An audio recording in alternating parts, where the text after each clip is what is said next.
What's up, everyone? This is All Destroyer 229, and welcome back to Let's Play Spyro 2 Ripto's Rage.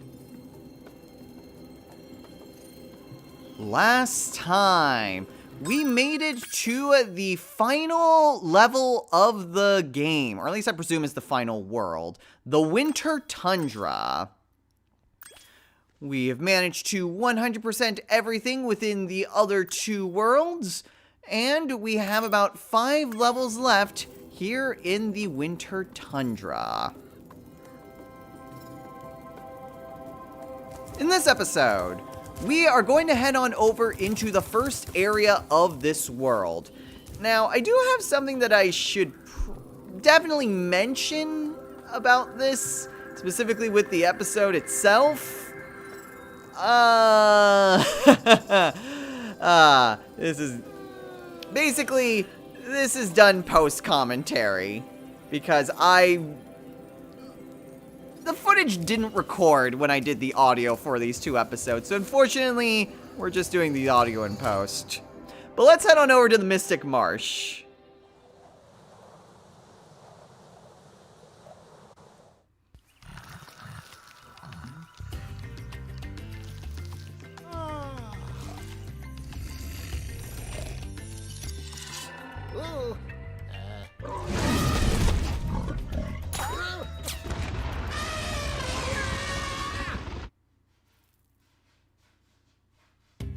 So, before we elaborate on what happened, let's talk to this guy. Things aren't the same since our magic fountain shut off. It sure would help if you could find out what evil force is behind this disaster. So, yeah, basically, I recorded both episodes 12 and 13, and I noticed during episode 13, as I was just, frickin' monkeys, or lemurs. There's a little bit about them that we'll get into later. But basically, as I was just kind of getting everything done with episode 13, I noticed that I didn't see any peaks or valleys or anything for my audio. And yeah, for some reason, even though it said my microphone was plugged in, it wasn't actually picking up anything. So unfortunately, my commentary just never got recorded for 2 episodes. So that sucked. So, yeah, a bit of a pain, so we're just going to have to do episodes 12 and 13 in post. I do realize that it's a bit, not quite in the spirit, but it's the best I can do considering the circumstances. And yeah, what the lemurs are throwing is something that I caught as well. They're throwing Wampa fruits. At least they look like Wampa fruits, which I said, like, I should probably go check if Toys for Bob did the Crash Bandicoot trilogy and Crash 4. Pretty sure they did. Not 100% sure on that. I'm sure other Post-Me will do that. Just check it up. Anyway, so basically, this level was a gigantic pain, not just because of just trying to get through everything, but, well, we'll see. We'll only really spend the entire episode here, which should tell you how much time was spent on this. Weird thing is just the enemies are all just lemurs, regular elephants, and what looks like rhino snails. I think in the opening cutscene it showed them having like trunks. They kind of look like horns though. It's kind of interesting. There's a little duck down there, a little baby duck. Not really anything else. Also, the elephants just kind of transform. Like, some of them will transform into, like, the little snail forms, which is kind of interesting, really. And we're just gonna grab a few more gems here. Trying to mostly clear out as many enemies as I can. That way I can get on over to, basically the jump. Not really a jump pad, but the jump gate. There's also enemies in the water. Would you like to know what they are? They are gems! No. Also, the duck is an NPC. You can't do anything with her. Instead, the actual enemy, if I can turn everything around, and get some more gems, are platypus! Ow! Platypus pufferfish, to be exact. Which is a very weird combination of animals. Also, I have a very hard time just not running into them when they are puffed up. If they're in their normal form, it's fine, you can touch them. They're puffed up, even if you're within just a foot of them, you will get hurt. So yeah, kind of annoying. Not overly so, but just a mild nuisance. Anyway, we only need to take down one more enemy before we can actually open up that gate. But in the meantime, we're just gonna keep on looking around, trying to find more gems, and if we can get one last enemy. Spoilers, there's one on the bridge. Now we can go and use the gate, as well as get an extra life. Also, it was something that, again, I noted in the episode. Something I caught in editing was that Sparks gets all of his life back if you get an extra life. So that's nice. Anyway, we're in the treetops now, getting some more gems. I kind of had an inkling that there would be some sort of, like, chase sequence or something. It didn't really make a whole lot of sense because I saw that there was the jump pads from earlier, so I wasn't entirely sure what exactly these would be useful for. But they do look like pads, don't they? Well, don't you worry, we'll see what exactly they are for later. Anyway, in the meantime, we have some more lemurs hanging on the tree throwing wampa fruits, raiding the stash of Crash. Anyway, trying to sneak him on him. Stupid lemur got the jump on me. Anyway, a few more enemies to take care of, a few more gems to take care of over here. Not really a whole lot else. But there is a section over here. Lots of pots. There's Zoe again. More gems. But there's a wiggling plant pot over here. Which, kind of weird. You can't stand on it. Not really a whole lot that we can do with that, at least at the moment. You'll see soon enough just what that is. And by soon enough, I mean what's probably the reason why we only spend our time in this episode on this level. Anyway, there's not anything else we can really do over here. There is actually something, but it's not immediately apparent. Instead, just go on the jump pad, get on over here, and we get to an entirely different part of the level. So there's all this water over here, more platypus puffers, and some gems. As well as some water that we can dive in. There's something over here. It's a cauldron. Can't do anything with that. And that takes us back to where we saw before, where the pot was. Anyway, a couple more gems underneath the water. Nothing too spectacular. But that's all we can do over here. Going over this way, grab a couple more gems. And we can dive down here, where there's some more platypus pufferfish. Very hard to really orient everything when you're underwater. It's not that bad, but again, minor inconvenience, really. Anyway, we can get up over here. Try not to fall into the poison. There's a dude with an orb over there. Flame the lemur, and let's go talk to him. Oh, I must have dozed off there. Golly, looks like I let the fountain switch off. Here, take this orb, and, don't mention my little nap to Hydra, okay? So instead of talismans at the end of Worlds, we just straight up get orbs. I mean, not really any talismans left because we got all 14 of them. Looking here, we're still missing 67 gems and 2 orbs. And these are, well, they're not exactly the easiest to find. One of the orbs is actually pretty easy. But we can dive down here, where there is absolutely nothing.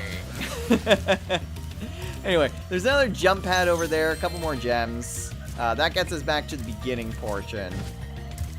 There's nothing really much for us to do at the moment. Certainly looks like there should be something here, though, doesn't it? Well, at the very least. There's another gem that we missed over here. Just go ahead and grab that.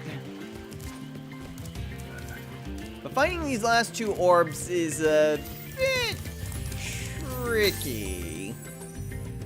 So mostly what we're going to do is just keep flying, just kind of keep an eye out to see where the orbs are. There is that one vase that's kind of in the sky there by a balloon. That was another thing that kind of caused me to go, wait, what the heck? How am I supposed to get that? But we do get that at some point. We have the barrel over there, and there you can see where the second orb is. We just go on over here, go through the jump gate, go all the way up here. We don't get the butterfly there. We'll save that for later. And let's go talk to this dude. Ah, Spyro, a friendly face. A bunch of rotten thieves have stolen my spark plugs and I'm stuck here. Please get the 4 plugs back. So we need to find thieves to get the spark plugs, and it's a 4-star difficulty. Now this kind of threw me off as to what exactly we were supposed to be doing. There are a few more gems over here, but I was under the assumption that we would need to try to find, you know, something similar to the egg thieves from Spyro 1. Those were the type of enemies that I was specifically looking for, because, you know, what other thieves would there be in a Spyro game? But that's not the case, actually. And it takes me a little bit before I can actually find one of these little buggers. There's a tree again. That will come in handy, as I learned the hard way. It's always interesting doing things in post, because it's just one of these things where I can see it in hindsight, and it's like, oh, how did I just completely miss that? Oh, well. Post me gets to suffer with you all, too. So, take care of these platypus puffers. Get these. Grab some more gems. Go up here, and we're basically down here right by the flower pot. And you can see that we haven't actually seen any thieves yet. But there's something over there. Something new. Cross the bridge, and we have ourselves a little thief. Yep, those are our thieves. There we go, there's the first spark plug. So they're not exactly like the hooded thieves that we saw before, but instead, I mean, I kind of called them raccoons. I'm not entirely sure if they are raccoons. They do have masks though, so I will continue to call them raccoons, even if they are very much not. Anyway, the weird thing about these thieves is that they actually hide in very specific places. So it takes a bit of time before I'm able to locate even the second one. It was getting to the point that I was actually kind of worried that they were only in very specific spots, so I had to get them in a specific order. Which would be very weird because this game hasn't done anything even remotely close to that at this point in time. But it did give me an idea that these treetops might have been used for, like, chasing down the thieves. But I couldn't really find the thief, so I wasn't entirely sure if that assessment was right or not. There's a second one over there, by the way. Over by where the cauldron was. And, oh boy, is this actually kind of annoying to get. Basically, everything about this level is just annoying. It's probably my least favorite level of the game up to this point, just because it seems like everything is just kind of annoying. So the thieves constantly fly around. They're often above water too. The first one was kind of simple. You just ran around in a circle. But these guys also use the jump pads here, the jump gates. And you can't exactly go at a full dash all the time. You have to fly over to where some of them are. And once they get going in a cycle, they will continue to go through the cycle, which I kind of thought I could use that to basically cut them off. Like, take a look at this. So I head on over here, and I basically kind of wait, just kind of hoping that he'll kind of continue on in his cycle. But he doesn't. He just stands right there. So what actually gets them to trigger is proximity, just like everything else in Spyro. You do have to be relatively close to him, otherwise he will not run. And if you try to cut him off, either he won't really go after you in that direction, or he'll turn around. And of course, trying to navigate through the jump gate just kind of loses momentum. So it gets to be really irritating to try to get him to come out. Like, even there, like, I tried to get close enough to try to trigger his run sequence. Didn't work. I think I kind of lucked out trying to get to it that previous time. But you do have to chase him from the cave. So, again, kind of annoying to really get through.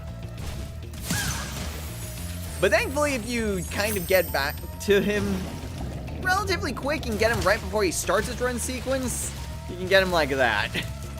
Not sure if that's the intended way that you're supposed to get him, but hey, that would work for me. So trying to get to the third thief, this third one was actually kind of weird, because I was wondering where exactly he was to actually trigger it. And he's right here, behind where you start. But then you also have the vase right there, which I kind of figured, oh, I got a lot of height with that jump gate. Is that maybe how I get the vase? And the answer is yes. That is exactly how you get the vase. So you get 10 gems for your effort going through that. But now we have to go after the thief. So we have to go all the way over here, fly over. Now he's just waiting on the track. He dives under the water. And then we have the little sequence over here. So, gotta chase him around. Of course, there's a ton of jumping. So, again, is a bit frustrating to try to get to everything. I also failed my jump. And almost die. But I don't actually die. Granted, I can't take another hit, but I'm alive at least. Not like that's really good. That's a very... The good thing is that I left that butterfly there for just such an occasion. For once, foresight worked out pretty well. And thankfully, he takes long enough for his diving animation that you can get him before he dives into the water. So thankfully, that is a pretty easy way that you can get that third thief. We're only missing 3 gems at this point, which is pretty nice. Okay, so this last one is actually kind of where I thought he would be. Well, not quite the starting spot. He's right here. I can get him immediately, but he is basically using these treetops as kind of what I figured he would use it, as a way to chase. And try cutting him off, he just runs backwards. Try going down that way, he runs around. So yeah, you can't exactly cut them off and then get them, you know, backwards. And then afterwards, like, he just goes off the treetops and then up through the jump gate. And for some reason, that didn't work. Very odd. But yeah, that's basically what this guy's cycle is. Not exactly a fantastic way to really cheese it. But you can get the drop on him from on top. Woohoo! I'm back in business. Here, young dragon friend, take this. It's museum quality, but you deserve it. Oh boy, it belonged in a museum. So yeah, trying to get that last thief, you can just get him from above and then you're good to go. So, no other ore from him, and for some reason, I don't know why, but it seems like none of the NPCs in the Winter Tundra really have additional dialogue after you finish, you know, their requests or whatever, which is kind of weird because most other NPCs do. So anyway, we still need an orb and we still need 3 more gems. So Sparks is kind of taking us over in that direction. Not exactly a great way to get over there. But trying to go over here. Again, not exactly a great way to get on top of that. Because it's all kind of blocked off and the river makes it a bit more difficult to just glide on over. But the easiest way to get on over there is to take this up here. And there we go. There are our last 3 gems. And where the orb is. This one, held by the professor. And yeah, we got all 400 gems. Ah, Spyro, so glad you're here. I'm perfectly useless without my trusty pencil, and I seem to have lost it. I do have this extra egg. Perhaps you can trade it for my pencil. Oh boy. So essentially we have to go on one small favor for the professor. My, do I need that pencil? We can talk to him if we Alright. want a do-over. But here's the big problem with this. This orb is the reason why we spend so much time here. Because what my definition of trade and what the professor's definition of trade is are 2 very different things. So what I thought I needed to do was that I needed to find some NPCs. So I'm thinking, oh, this egg, it might belong to this mother duck. I don't see anything to talk to her, though. Try going up here, maybe I need to be on dry land. Nope, no way that you can talk to the duck. Okay, what if we spit the egg over there? Does she respond to it? And the answer is no. The duck does not respond to the egg. So, not really a whole lot going on here. So, the big reason that I kind of have this thought is that, again, the professor said trade.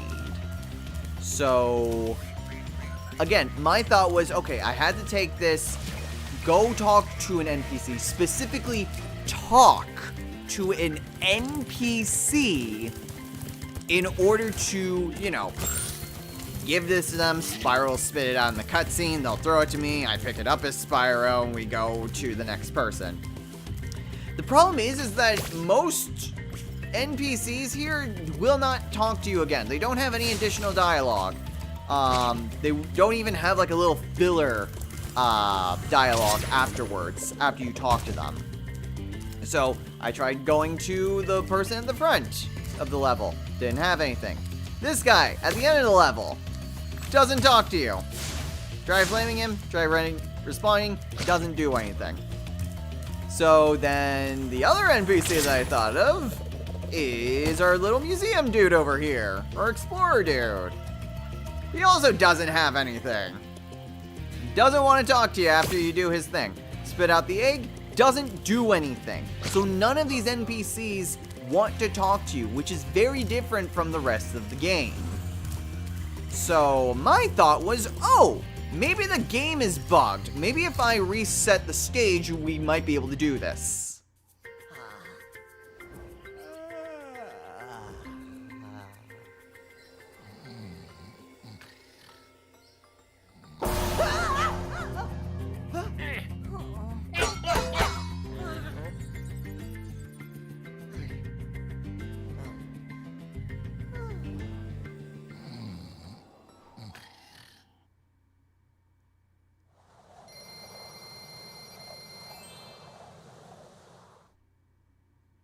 Guess what? It doesn't actually matter. this dude will not have any additional dialogue after you talk to him the first time. And the same thing applies to all of the other NPCs in this level. Once you get through with whatever it is that you need done with them, they will not have any additional dialogue for you. Whether or not you do the professor's quest or anything, you cannot talk to them again after you have spoken to them once or fulfilled their quest in the case of the explorer dude. So that becomes a bit of an issue because those are the only actual NPCs in this level. Ah, Spyro. Blah, blah, blah, blah, blah. Okay, we'll take the egg. So that's the big thing. The professor said we needed to trade. Here's another egg. You won't be able to trade it to... So yeah, we can't get to the pencil directly just from the egg. We have to do various other tasks in order to actually do that. But those tasks involve trading, which would imply that it would need another person, or being at least, in order to actually do this. This is why this takes so freaking long, is because of this misunderstanding of what the game is asking me to do. Because, fun fact, the game does not want you to find another person. Instead, what the game expects you to do is to try to find something within the environment to interact with the item that you have in Spyro that he's trying to transport. So, I originally thought, okay, it has to be something with the ducks here. Ducks lay eggs. Ducks should have something to do with eggs. Spoiler alert. Ducks have nothing to do with eggs. So that's really what I was caught up about when it came to this specific orb, and why I really don't like it. It took way too long for me to finally figure out what exactly I needed to do to get this. I thought that the game was somehow bugged. It's not. Because the game actually expects you to do something else. Again, you're not trying to find people, you're trying to find certain parts in the environment that make the most sense contextually of what you need to do for these items. So, you need to find a more logical place to put that egg, and I fell. You need to find a logical place to literally throw the egg. So that was what the game wanted me to do. But it doesn't do a good job at telling me about that just because of that one word, trade. And the egg just suddenly disappears. So yeah, that can happen if it's just sitting there for a while. It just disappears on you. Thankfully, that's not really as big of a deal. But again, just the phrasing that the game gives you, it just kind of gives a whole other context of what it is that I was looking for. And I just, I don't like it. I don't like it at all. So, this takes a while for me to figure out. So, rather than bore you all with just trying to, go over all the NPCs again, and just trying to go over everything, I'm just gonna skip on ahead to... Yes, get the plugs back. We don't need to do that. I'm just gonna go ahead and skip on ahead to when it is that I actually figure out what to do. Because it takes a while. So... let's do a jump cut.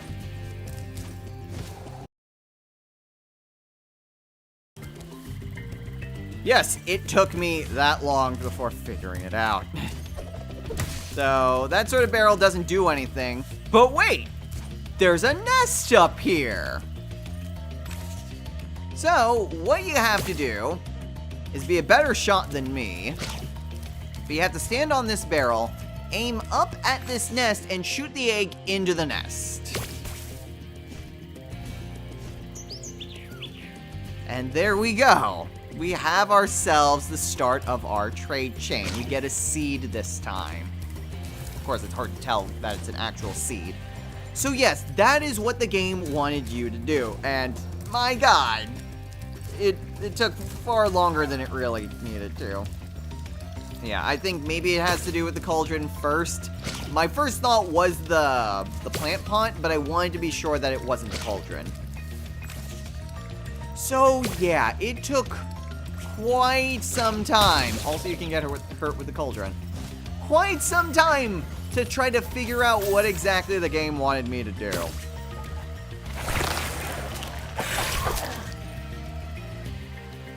And that's what the ducks want. They don't want to find a missing child. They wanted a rubber ducky. Kinda dumb. Very dumb, actually. This whole sequence is incredibly dumb just because of a miscommunication.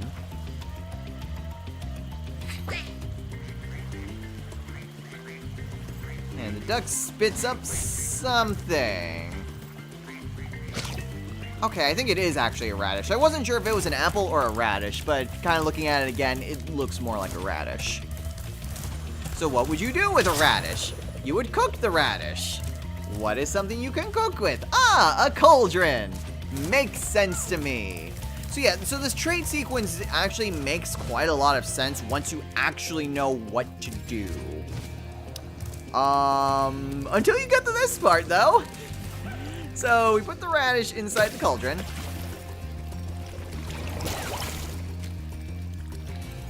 And we get something completely different. We have what I think, at least while I was playing, is a medallion. It looks like a sort of like globe, or not really globe, like a map imprinted on some sort of, you know, some sort of metal plating. I want to try to get it into more light so that way I can see what exactly it is, which is very odd. It's very much just like, where do I go with this? What sort of thing would want this? And my mind, of course, instinctually went back to, oh, okay, this is where I have to go and talk to people. So yeah, one dude will only talk about the spark plugs. Try spitting this thing at him. He doesn't care. Try talking to him when he's nearby. Still doesn't care. Go at a bit of a distance. Doesn't care. I don't know why I was so just convinced it had something to do with talking to people when it very clearly hadn't been working that way before. But this one actually appeared to be a lot more man-made, which gave me that reason of thinking. Which, of course, was the absolute wrong way to think about it, because that's not how trades work, Professor! Yes, I'm still salty. Well, I mean, if you try to go back with us to the Professor, he doesn't care. Try talking to him. No, that won't help me, Spyro. So he does actually respond to it with it in your mouth. Which seems like that should be what all the NPCs should be doing. But of course, you're not actually supposed to talk to any NPCs, which... Again, that's not how trades work. Stupid lemur. So this takes, again, a very long time for me to figure out where exactly it is that I need to go. I'm thinking, wait, maybe it's like Hunter in the igloo where I have to basically ground pound something or just destroy something so I can actually get to it. It's not. It's actually very simple. It takes a while, though, so let's go ahead and skip on ahead to when we actually are supposed to do this, because, oh boy, this does take a while.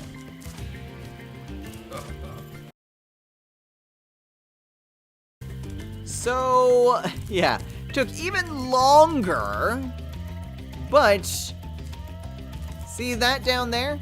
That in the fountain? That looks very suspiciously like what we're actually supposed to be putting. Yeah, you just gotta spit this over into the fountain. And the fountain spits out a pencil. It is the most obtuse thing like one of the most obtuse things at the very least within this entire game. And again, wording. Wording is very important, and choosing words carefully really does matter when you're trying to dictate information to the player. Granted, Spyro 2 hasn't really been that bad of a game, all things considered, but dear lord. My pencil! Now I can begin calculating the age of the universe again. Here, take this orb for safekeeping. Allura thinks I'm going to lose it. I'm more than certain that this has been my least favorite level in the entire game up to this point. But we got the orb. We got everything in the level. 100% complete. Let's get the hell out of here. Alright? I'm done.